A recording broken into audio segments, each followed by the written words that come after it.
Madam ఏంటి బాబు? Madam Vinayaka చంద madam. చందానా? రండి లోపలికి రండి. సరే తీసుకొస్తాను ఉండండి. ఇది చందా రాస్తుందా?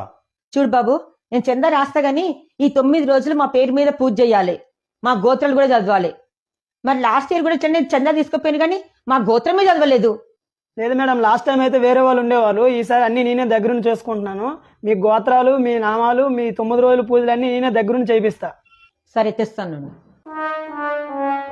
ఏమండి, మన గోత్రము, మన అమ్మాయి వాళ్ళ గోత్రము, మా అమ్మ వాళ్ళ గోత్రము, మన పేర్లు, మీ తమ్ముళ్ళ పేర్లు అందరి రాసివ్వండి. ఈ లోపు నేను డబ్బులు తీసుకొని వస్తా. సరే సార్, మేడం చందా ఎంత ఇస్తారంటారు? నువ్వే చూస్తావు కదా. ఏమండి, అయిపోయింది అందరి గోత్రాలు రాయటము? అయిపోయింది. సరే ఇక్కడ ఇవ్వండి. చూడు బాబు, ఇందులో నా గోత్రాలు, పేర్లు అన్ని చదవాలి రోజు. అలాగే నాకు రోజు ప్రసాదం పంపించాలి. Okay madam.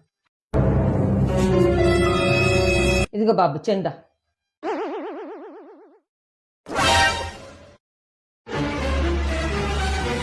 ఏంటి మేడం, చందా 11 రూపాయలేనా? అనుకున్నా, చందా రాస్తానప్పుడే అనుకున్నా ఈ పిసినాడు ఎంత రాస్తుందో అని. అవును, 11 రూపాయలు అంటే తక్కువ అనుకున్నావు బాబు. 11 రూపాయలు ఎంత కష్టపడితే వస్తాయి అనుకుంటున్నారు? ఇప్పుడు ఈ లిస్ట్ లో ఈ పేర్లు, ఈ